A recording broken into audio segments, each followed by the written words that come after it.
Auditrices, auditeurs de Guira FM, nous souhaitons donc la bienvenue à Monsieur David Cicilline et Peter Rio qui vient donc des États-Unis et nous les recevons aujourd'hui dans ce modeste studio de Guira FM. Nous allons nous entretenir avec vous, monsieur, mais dans un premier temps, nous allons d'abord poser cette question à monsieur David Cicilline. Quel est donc le but de votre visite en République centrafricaine? Notre délégation constitue les deux partis politiques du Congrès américain qui sont en visite également pour le moment en République centrafricaine. Et nous sommes venus avec les fondations des Nations Unies. Notre visite a pour but que les États-Unis prennent également soin de ce pays. Nous sommes là pour évaluer le travail qui a été fait par la MINUSCA et de voir également le progrès dont le pays est en train d'avancer. Et nous voulons voir également de notre propre yeux les tâches qui ont été effectuées. Et on voulait également rendre visite à ce gouvernement qui est mis en place à travers les élections claires et transparentes qui ont été organisées. C'est vraiment une grande compassion pour le peuple centrafricain. Et cela, ça c'est le but de notre voyage. Et il y a également beaucoup de tâches encore à accomplir. Je vais rentrer aux États-Unis ensemble avec mes collègues du Congrès américain. Nous allons travailler en fait d'apporter une assistance au peuple centrafricain. Voilà, aujourd'hui vous êtes arrivé, il y a eu quand même beaucoup de progrès qui ont été réalisés dans ce pays. Si on se réfère en 2014, il y a beaucoup de progrès qui ont été réalisés. Alors vous avez eu le temps de sillonner Bangui, Bambari, vous étiez. Quel constat faites-vous en visitant ces deux villes?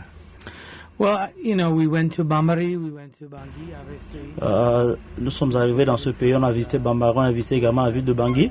Nous sommes partis également rencontrer certains officiers du gouvernement, et les députés et les membres du Parlement. Et ce que j'ai vu, ce qui m'a beaucoup impressionné, qu'il y a un progrès, un léger progrès pour le moment. Et nous devons travailler en collaboration avec ce gouvernement actuel. Et il y a un gouvernement qui est mis en place pour le moment et ce gouvernement est en train de faire de son mieux afin de mettre son autorité sur l'ensemble du territoire. Ce gouvernement est en train de se battre pour mettre un système judiciaire en place afin de rendre justice sur l'ensemble du territoire, de participer également à la réformation d'une nouvelle armée. Je sais que ce n'est pas une chose facile à faire. Et j'aimerais aussi dire que le futur ou vraiment la destinée de ce pays est entre les mains des peuples centrafricains. La communauté internationale peut apporter l'assistance, également aider également les travaux, mais la finalité de ces choses appartient également, la décision finale appartient au peuple centrafricain. C'est à eux de décider quelle destination, quelle direction ils veulent que ce pays prenne. Et le peuple centrafricain doit également libérer ce pays de la violence. Et le peuple centrafricain a également besoin d'un gouvernement qui peut pourvoir aux besoins de la population. Je sais qu'il y a beaucoup de personnes qui ont en train de travailler pour ces objectifs. Voilà, parlons justement du peuple centrafricain. Comment avez-vous trouvé ce peuple dès que vous êtes arrivé à Bangui? Il dit pour se battre en fait de construire cette démocratie n'est pas facile parce que le monde entier est en train d'observer ce qui se passe dans ce pays et nous de loin nous allons également vous supporter afin d'apporter une assistance afin de vraiment de faire sortir ce pays de cette crise. Voilà, nous continuons encore notre entretien avec vous, monsieur Cicilline. Alors, compte tenu des défis de l'heure, c'est que la MINUSCA a beaucoup œuvré, mais il y a encore des défis. Alors, comment allez-vous faire pour accompagner la MINUSCA afin d'accomplir efficacement sa mission? Ce que j'aimerais dire de loin, nous allons également soutenir la MINUSCA afin d'apporter beaucoup encore plus de ressources pour vraiment mener à bien sa mission.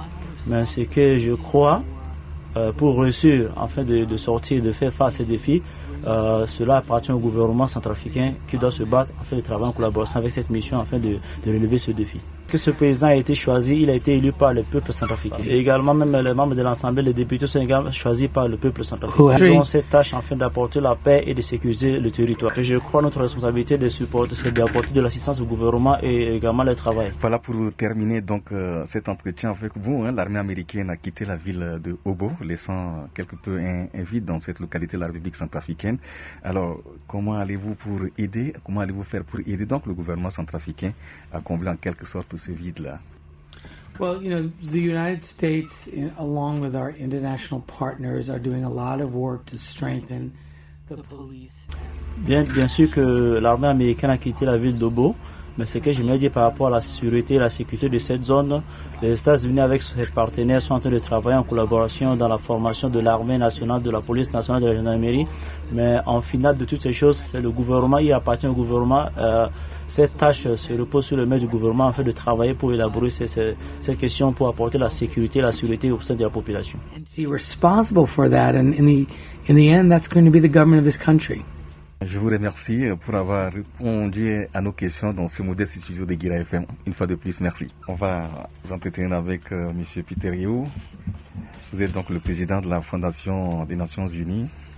Alors, quelle est donc la contribution de votre fondation dans cette visite-là? Ainsi comme la Fondation des Nations Unies, ce que j'aimerais ajouter, c'est que voilà, les Américains comprennent également les travaux effectués par les Nations Unies. Et dit, voilà, c'est vraiment une grande joie d'être là, et tant que les membres du Congrès et le président de la Fondation des Nations Unies qui sont là, que voilà, les républicains sont également ravis de voir, d'envoyer vraiment des experts afin de venir évaluer les travaux effectués par la MINUSCA sur le terrain. This is particularly important because the peacekeeping mission. Et dit, voilà, cette mission de maintien de paix sera renouvelée au mois de novembre par le Conseil de sécurité des Nations Unies, mais les membres de cela, les membres de ce congrès et des fondations des Nations Unies vont également veiller afin de débattre ce point lors du Conseil de sécurité. Et également, nous devons revoir ces semaines parce que ces soldats de maintien de paix ont sacrifié leur vie et également des efforts fournis par la MINUSCA. Ils doivent travailler également en collaboration avec le gouvernement afin de pouvoir vraiment une paix durable pour ce pays. I think it's clear that MINUSCA needs. Et voilà, lui, il est objectif, cela parce que cela est clair. Vu les membres du Conseil de sécurité, on va également débattre certaines thématiques et à la suite de cela, qu'on va également renouveler ce mandat. But most importantly, as part of the November Ce qui est sûr et certain, d'ici mi-novembre, on va également débattre ce point, y compris le gouvernement centrafricain doit également travailler avec certains partenaires, le but de consolider également cette mission. En tout cas, Monsieur Peter Riou, vous êtes vice-président de la Fondation des Nations Unies. Nous vous remercions une fois de plus. Merci. So we thank you very much. Merci. Thank you.